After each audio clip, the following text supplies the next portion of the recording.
It's Tony Hinchcliffe. Yeah. I don't expect less. I don't expect more. Tony Hinchcliffe arguably had the best set or one of the best sets. If you're watching the roast, you get why they're doing it. You get why the racial humor is on the table. Like, it's not. You know, Kevin, they told me not to mention your kids on this roast, but I must say, you did good. They've gotten so big, they now buckle Kevin up in the car seat. I mean, it was ick. It was gross. I don't find those jokes to be funny. If Kevin was a slave, his song would be, "Let my people grow." Kevin Hart breaks his silence after a storm of backlash erupted over Netflix's roast of Kevin Hart, and instead of calming the situation down, his comments may have pushed the controversy into an even bigger spotlight.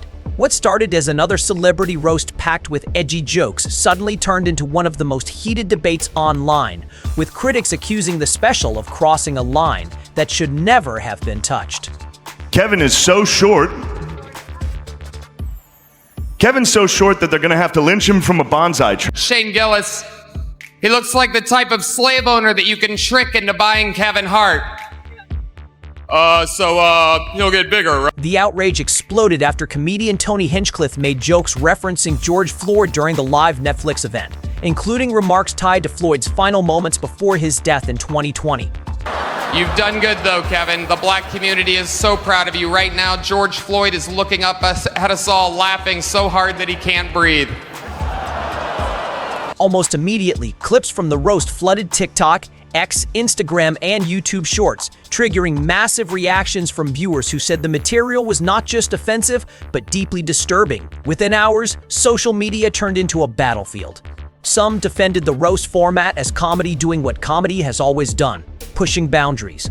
Others argued this was something entirely different. But the controversy did not stop with the jokes themselves. The real firestorm began when Kevin Hart finally addressed the backlash publicly during an appearance on The Breakfast Club. Hart admitted the joke wasn't tasteful, but then added that people needed to move on, insisting that roast comedy has always involved shocking material. That response instantly split the internet in half.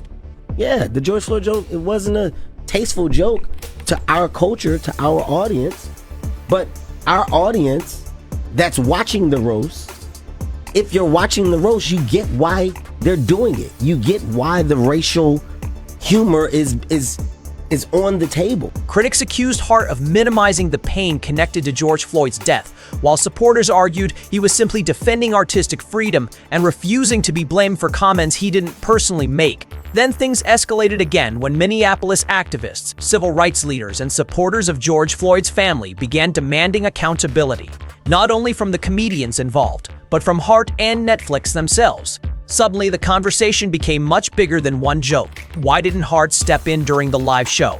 Why were some controversial jokes reportedly edited out of the special while others remained untouched? And why are old conversations about race, comedy, and Kevin Hart's own history with controversy resurfacing all over again? Now the comedian finds himself at the center of a cultural debate that has spread far beyond Netflix, with everyone from activists to fellow comedians weighing in. And the deeper people look into the situation, the more complicated it seems to become.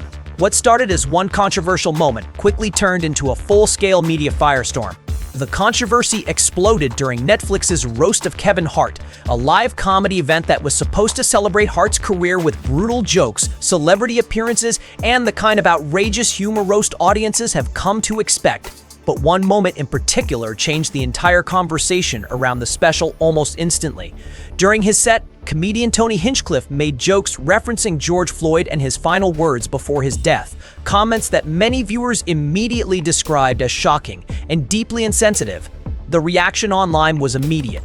Clips of the moment spread across social media at lightning speed, especially on TikTok and X, where users reposted the footage alongside furious commentary condemning both the joke and the platform that allowed it to air. It's been 2 weeks and this Kevin Hart roast is still at the end of everybody's tongue. They're still talking about this damn George Floyd joke.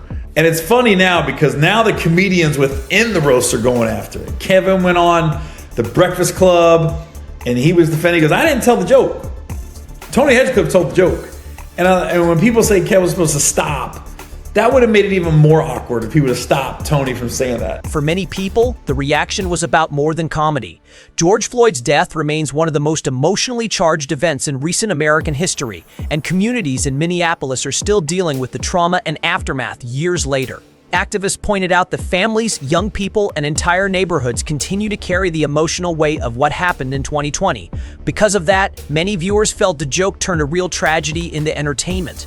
George Floyd thing, I thought he was doing all right until that point. I was like, damn, you ain't even need that. Yeah. Other people that you might have been like, damn, you know what? It is kind of funny. Like, if you almost had those people, you lost them, you know, just because of that. And not that he care about, you know what I'm saying? Obviously, it's a bunch of people supporting him and stuff like that. You know, I didn't think his set was like crossing the line until that part. Once he said that, then it was like, damn. Yeah. Like, you done took it too far. As outrage grew, social media users began asking the same question over and over again. How did this make it into a Netflix special in the first place? Some viewers blamed Tony Hinchcliffe directly, saying the comedian intentionally crossed the line for shock value. But others quickly shifted their attention toward Kevin Hart himself. Since Hart was not only the face of the event, but also a producer through HartBeat Productions, critics argued that he shared responsibility for what aired during the roast. That's when the backlash started growing beyond just one comedian's joke. And I will say, like, if you're gonna be offended, don't do the roast. It's a roast. I will defend. Don't. It's like I say with everything else. With cancel culture, they see a comedian that does a joke they don't like, and these people go after him. Just turn it off. Online discussions transformed into larger debates about celebrity accountability, race in comedy, and whether roast culture is now clashing with modern audiences in a completely different way than before. And as the clips continued going viral, the pressure on Kevin Hart kept building by the hour. But instead of completely distancing himself from the controversy, Hart shocked many people with the response he gave next. When Kevin Hart finally addressed the controversy during his appearance on The Breakfast Club, many people expected a carefully worded apology or at least a stronger condemnation of the George Floyd jokes. Instead, Hart took a very different approach, one that immediately reignited the backlash all over again. Hart acknowledged that the joke did not land well, especially within the black community, openly admitting that it wasn't tasteful. But he also made it clear that he believed the situation was being blown far out of proportion. Yeah, the George Floyd joke, it wasn't a tasteful joke to our culture, to our audience. I wasn't shocked. Like, that's what they do. Go look at the Tom Brady one. Like, that's what they do. It happens every year when they do a roast. It's not new. This isn't a new... According to Hart, the entire purpose of roast comedy is to push boundaries and create uncomfortable moments. In his view, comedians in that environment are expected to say shocking things, even if every joke doesn't work for every audience. Tony told a joke, Hart said during the interview. It wasn't tasteful to us. We didn't like it. Okay, we move on. That single comment immediately exploded online. To critics, Hart's words sounded dismissive, especially considering the emotional weight tied to George Floyd's death. Some accused him of brushing aside legitimate outrage simply to protect the roast and avoid damaging Netflix or HartBeat Productions. Others argued Hart was prioritizing comedy culture over accountability. But Hart continued doubling down on his stance. He explained that while he personally would never make jokes like that himself, he still understood why comedians in roast settings go there. Roast comedy, according to Hart, has always operated under different rules than traditional stand-up because the format is designed to be ruthless, offensive, and extreme. Would I tell those jokes? No, Hart explained. But do I get why they're being told? Yes. That statement only intensified the debate online. Supporters praised Hart for refusing to abandon another comedian under public pressure, arguing that audiences know exactly what they are signing up for when watching a celebrity roast, but critics saw it differently. Would I tell those jokes? No. But do I get why they're being told? Yes. Like, I'm not looking at Pete crazy. I'm not looking at Tony crazy. Like, that's what... I know what you're going to do. I know your style of comedy. They argued that understanding why the jokes were told was not the same as addressing whether they should have been told at all. Then Hart added another comment that sent social media into another frenzy. Despite all the outrage surrounding Tony Hinchcliffe's set, Hart claimed the comedian delivered one of the strongest performances of the entire night. People are talking about that joke, Hart said. Talk about a set. Tony Hinchcliffe arguably had the best set. That remark became gasoline on an already raging fire. Suddenly, people were no longer just debating the original joke. They were debating Kevin Hart's judgment, his role as producer, and whether he was intentionally downplaying the seriousness of the backlash. People are talking about that joke. Talk about his set. Tony Hinchcliffe arguably had the best set, or one of the best sets. Reaction channels, podcasts, celebrity blogs, and commentators immediately began dissecting every word from the interview, turning Hart's defense into a second controversy all by itself. And for many critics, the biggest issue was no longer the joke itself. It was Kevin Hart's reaction to it. As the backlash intensified, one question began dominating social media. Podcasts and entertainment headlines everywhere. Why didn't Kevin Hart stop the joke while the roast was happening live? For many critics, that became the real issue. People weren't only upset that the George Floyd jokes made it into this special, they wanted to know why nobody stepped in once the material crossed the line for so many viewers. Since Hart was both the central figure of the event and one of the producers behind it, some argued he had a responsibility to react in real time. The pressure grew even stronger after Terrence Floyd, George Floyd's brother, publicly weighed in. In one of the most talked about reactions to the controversy, Terrence said Hart should have brought Will Smith energy to the moment, a reference to Will Smith confronting Chris Rock live on stage during the 2022 Oscars.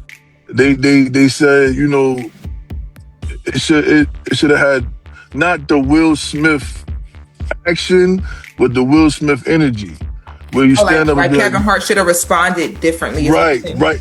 Responded right then and there, like, well, wait, hold up. The comment instantly went viral and pushed the controversy into another phase entirely. Suddenly, people were imagining alternate scenarios. Should Hart have interrupted the show? Should Netflix have cut the joke from the final release? Should producers have known beforehand what material was coming? When Hart finally responded to those criticisms, he sounded frustrated by the expectations being placed on him. During the Breakfast Club interview, he made it clear that, from his perspective, stopping the show in the middle of a live production simply was not realistic. "It's my production. We're live," Hart explained. "What is it that you expect me to do?" That comment immediately divided audiences again. In this case, do more. It's my production. We're live. The more is what? What is it that you expect me? You want me to take a live production and stand up and fight Tony or have a reaction? Supporters argued Hart was being unfairly blamed for another comedian's material. They pointed out that roast events are known for unpredictability, and comedians often deliver shocking jokes specifically because audiences expect edgy humor in that format. Some defended Hart by saying the outrage should remain focused on Tony Hinchcliffe and the individuals who actually made the comments. But critics were not convinced. Many argued that producers absolutely do hold responsibility for what appears on a massive Netflix platform, especially during a heavily promoted celebrity event. Others questioned whether Hart was trying too hard to distance himself from controversy while still benefiting from the attention the roast generated online. And Hart continued drawing the hard line between himself and the material. "My rebuttal is simplicity," he said. "Remove me from it. I didn't say it." That statement quickly became one of the most debated moments from the interview. Whatever the headlines or whatever the dialogue is, my rebuttal is simplicity. Remove me from it. I didn't say it. If you are upset that the night went on, that's a different conversation. It's nothing I can do. It's a production. It's a live production. To some viewers, Hart sounded reasonable, defending free expression while refusing to apologize for words that weren't his.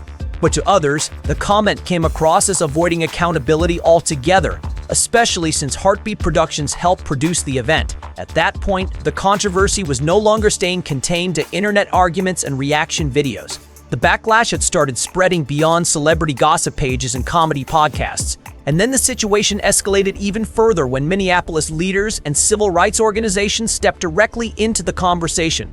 But then the backlash left social media and entered the real world. As outrage continued building online, the controversy surrounding Netflix's roast suddenly took on a much more serious tone when Minneapolis community leaders, activists, and civil rights organizations held a public press conference condemning the George Floyd jokes. What had started as a celebrity comedy scandal was now becoming part of a larger national conversation about race, grief, and the commercialization of trauma. Disgusting joke was made about George Floyd. We have Netflix comedians making light of the brutal killing of George Floyd. It is unacceptable and it is unconscionable. Several organizations, including Black Lives Matter Minnesota, the Racial Justice Network, and Communities United Against Police Brutality, publicly demanded accountability from everyone involved in the roast. And unlike the chaotic arguments happening online, the emotional reactions from community leaders carried a very different level of weight. Civil rights attorney Nikki Armstrong delivered one of the strongest statements during the press conference, saying the community was still deeply affected by George Floyd's death nearly 6 years later. She described the jokes as egregious, disgusting, and unconscionable, arguing that Minneapolis residents are still dealing with grief and emotional trauma connected to the tragedy. An egregious, disgusting joke was made about George Floyd. Here we are about to memorialize George Floyd for year 6 after his brutal murder at the hands of the Minneapolis Police Department. Armstrong pointed out that many young people who witnessed the aftermath of George Floyd's death as children are now teenagers, still processing the impact of what happened in their city. For activists, the idea of turning Floyd's death into roast material felt deeply disrespectful. The demands from community organizations were direct and public. First, they called for comedian Tony Hinchcliffe to issue a formal apology to George Floyd's family and the Minneapolis community. Some of you over the weekend watched the Kevin Hart roast on Netflix, where a comedian, Tony Hinchcliffe, that was a joke, okay? Tony Hinchcliffe made a grotesque joke. But they did not stop there. Activists also demanded Kevin Hart address the situation more forcefully and take responsibility as the producer behind the special. Then came the biggest demand of all. They wanted Netflix to remove the controversial jokes entirely from the roast. Community leaders argued the platform had a responsibility to draw a line, especially when dealing with material connected to real-life tragedy and racial trauma. Some activists accused the roast of normalizing racist humor under the disguise of edgy comedy, saying it reflected a dangerous pattern in entertainment. I'm just left to wonder, why would Netflix keep that joke in the roast, knowing the impact that it would have on people? One of the most controversial moments from the press conference came when speakers compared parts of roast culture to historical forms of racial mockery and minstrel entertainment. Critics questioned why certain jokes were allowed to remain in the special, while reports claimed other controversial material had been edited out. That accusation sparked even more online debate about Netflix's standards and decision-making. Former Minnesota State Legislator John Thompson also delivered an emotional statement, reminding people that George Floyd was not simply a viral headline or internet meme. He was a real person whose death deeply impacted families and communities around the world. What happened to George Floyd wasn't a joke, Thompson said. It was a human being on the ground crying for his mother in front of the entire world.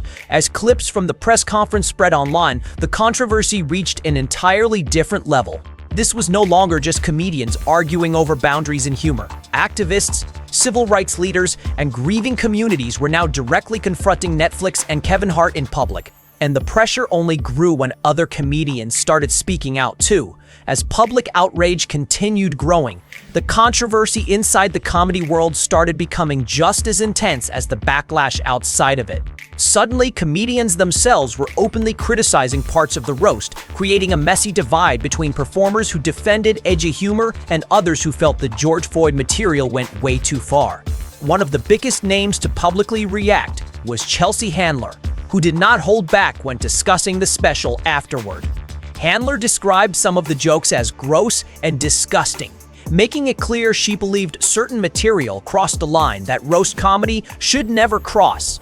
I mean, it was ick. It was gross. I don't find those jokes to be funny. They're racist, that they're bigots, that they're sexist, that they think they're like invincible. Nikki, Glaser, another comedian closely associated with roast culture, also admitted there were moments during the event that made her uncomfortable. While she stopped short of fully condemning the special, she acknowledged there was some stuff she didn't love, signaling that even people inside the roast comedy world were divided over what happened. That public criticism created even more tension because it shattered the idea that comedians were united in defending the special. That everyone's talking about. And the thing about, like, I don't believe that jokes can't be made that are racist jokes, ironically racist jokes. The problem is not that it's racist, it's that it's like, sometimes you gotta find a way, if you really wanna do a joke, you gotta find a way to make it make sense. You can't just like say it and it out of nowhere just be like this, I think that's the thing that I feel like. Then Tony Hinchcliffe fired back. On his own podcast, the comedian aggressively pushed back against the media coverage surrounding the roast. Hinchcliffe complained that headlines were twisting the story and exaggerating what actually happened inside the room. According to him, the public reaction online did not accurately reflect the atmosphere during the live event itself. There's news articles, he said, that say that I got lit up by Chelsea Handler. That's not what happened at all. Hinchcliffe also directly addressed the growing accusations against him, denying labels that had started spreading online after the roast aired. He pushed back against accusations of racism and insisted people were misrepresenting his intentions and comedy style.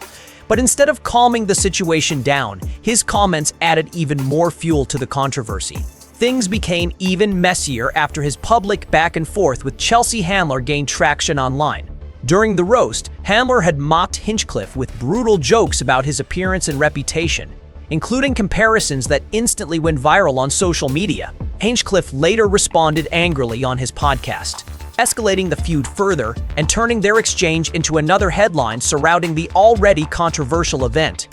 At this point, the conversation had evolved far beyond Kevin Hart or even the original George Floyd joke. Now the internet was debating something much larger. Where exactly is the line between free speech and accountability in comedy? Supporters of the roast argued that offensive humor has always existed in stand-up, especially in roast settings where comedians intentionally try to shock audiences. Critics, however, argued there is a major difference between edgy jokes and turning real-world trauma into entertainment for streaming numbers and viral clips. And because the controversy involved race, celebrity culture, and one of the most emotionally charged events in recent history, the debate became impossible to separate from larger cultural tensions already happening online. But while the roast controversy dominated headlines, another Kevin Hart story quietly exploded at the same time. Just as Kevin Hart was already dealing with non-stop backlash over the Netflix roast, another controversy suddenly started gaining attention at the exact same time, and critics online quickly connected the two stories together.